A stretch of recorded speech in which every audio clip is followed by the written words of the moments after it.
Assalamualaikum dan salam sejahtera. Hari ini saya akan bincang tentang whey protein, iaitu salah satu ramuan utama dalam milkshake. Jadi hari ini saya dah cerita tentang milkshake secara umum, dan lepas tu saya ada cerita tentang soya protein isolate. Jadi hari ini saya nak cerita pasal whey protein. Apa dia sebenarnya whey protein ni, ya? Jadi whey protein adalah antara ramuan yang terdapat dalam banyak jenis milkshake dan protein shake.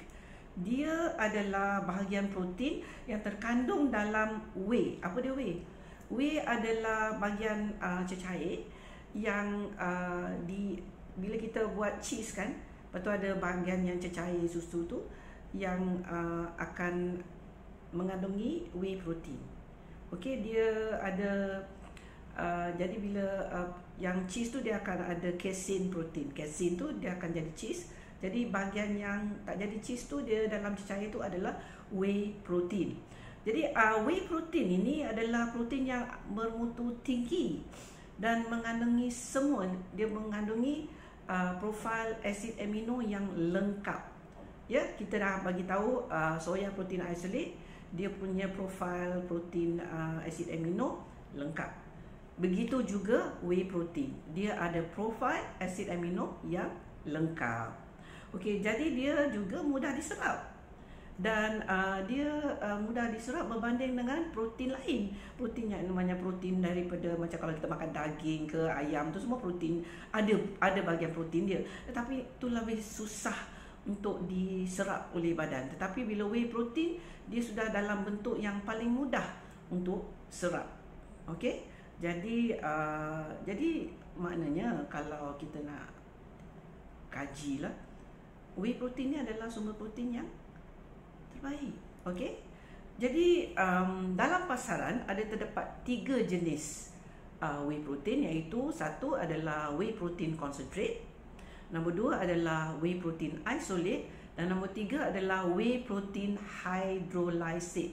Jadi mungkin kita pernah dengar pasal susu HA, ya, hypoallergenic punya susu kan.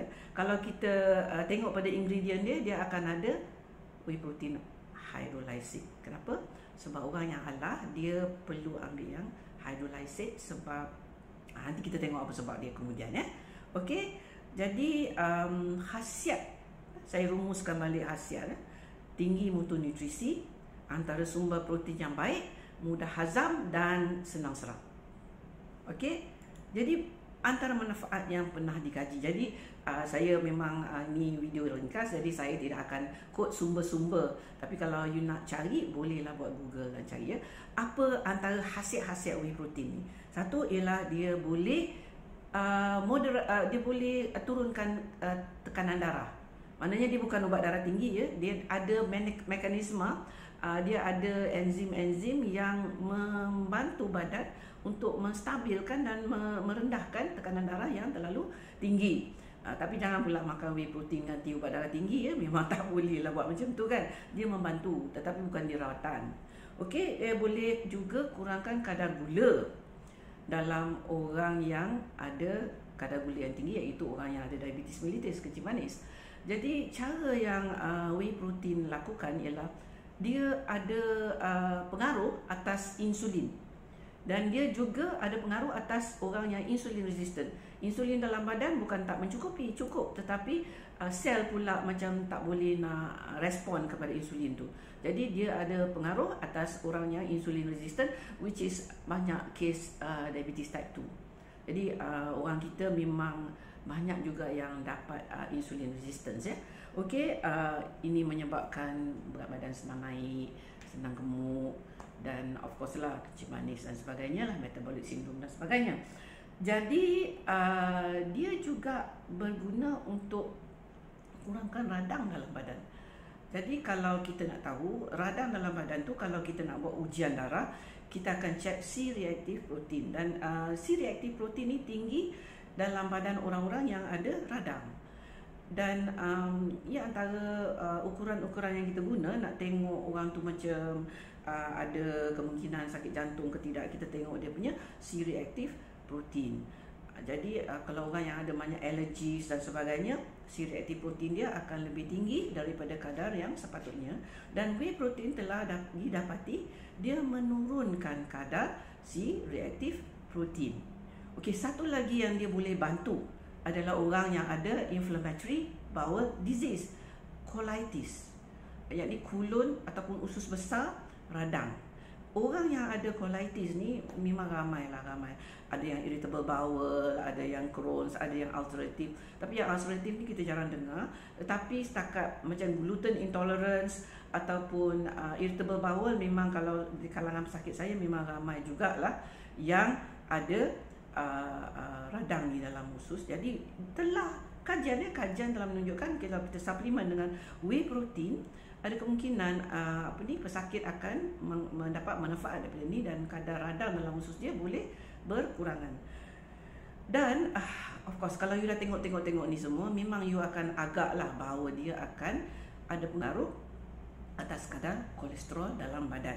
Jadi maknanya kolesterol tu dia bukan kolesterol tinggi atau rendah sahaja, tetapi ratio dia kan antara kolesterol jahat HDL dengan HDL tu. Jadi didapati bahawa whey protein ni boleh mengimbangkan balik kadar kolesterol kepada kadar kolesterol yang sihat. Dan selain daripada itu, kalau kita ambil whey protein, kita akan rasa kenyang. Maknanya kita kalau nak makan, lepas kita minum whey protein, kita nak makan, kita tak makan banyak. Pasal apa? Pasal dah kenyang. Dan lambat lapar balik. Okey, tu yang kita nak tu kan. Sebab tu dia adalah ramuan dalam banyak milkshake. Dan of course lah, kalau nak ambil orang yang ambil milkshake tu memang dia ada tujuan kan.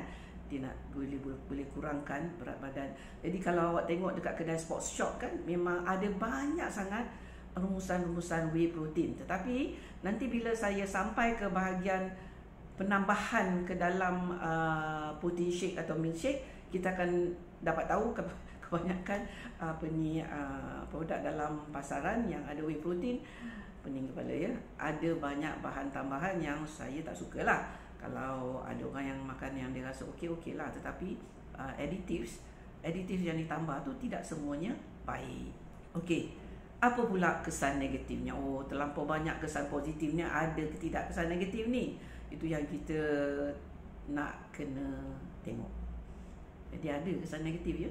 Kalau ambil banyak sangat, banyak sangat benda bagus, kita nak makan banyak-banyak, pulun. Tak makan nasi, tak makan benda lain, ambil whey protein.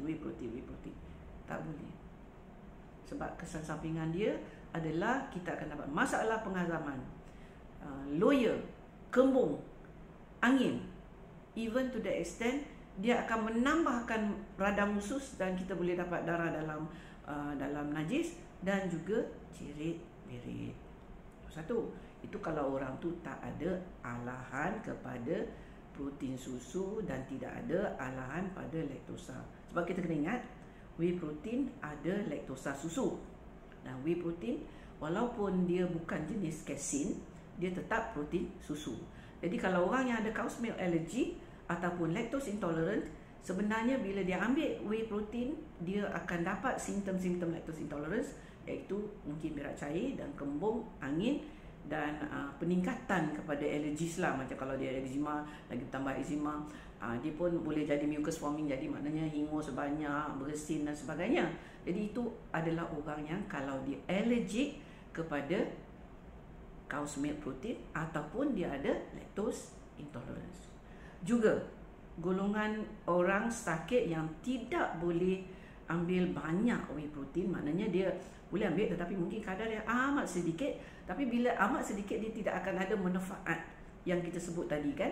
Okey, adalah orang yang ada penyakit buah pinggang dan juga orang yang ada penyakit hati. Okey, jadi itulah saya punya rumusan tentang whey protein. Jadi kalau kita tengok, dia lebih nampak macam dia lebih banyak manfaat daripada soya protein isolate kan. Jadi kenapa banyak sangat produk milkshake ni lebih mirip, lebih banyak yang suka letak soya protein isolate, dan ada juga yang letak whey protein, tetapi lebih banyak yang letak soya protein isolate sahaja. Ada yang campur antara whey protein dengan soya protein isolate. Saya dah nampak dalam pasaran yang multi level marketing, dia letak dua-dua. Whey protein isolate pun ada, soya protein isolate pun ada. Usually soya protein isolate lebih daripada whey protein isolate. Okey, one of the things I think is masalah harga. Kalau nak untung banyak, kita kena produk, kena harga dibuat daripada bahan yang harga rendah. So jadi itu yang kita nampak lah. Tetapi memang kita boleh beli protein shake yang mengandungi semata-mata whey protein asli, tetapi dia ada juga additives, dan kita nak tahu, kita akan tinjau additives yang dimasukkan. So selepas ni saya akan cerita tentang pea protein dan protein-protein sayuran yang lain. Jadi kita boleh tengok bila kita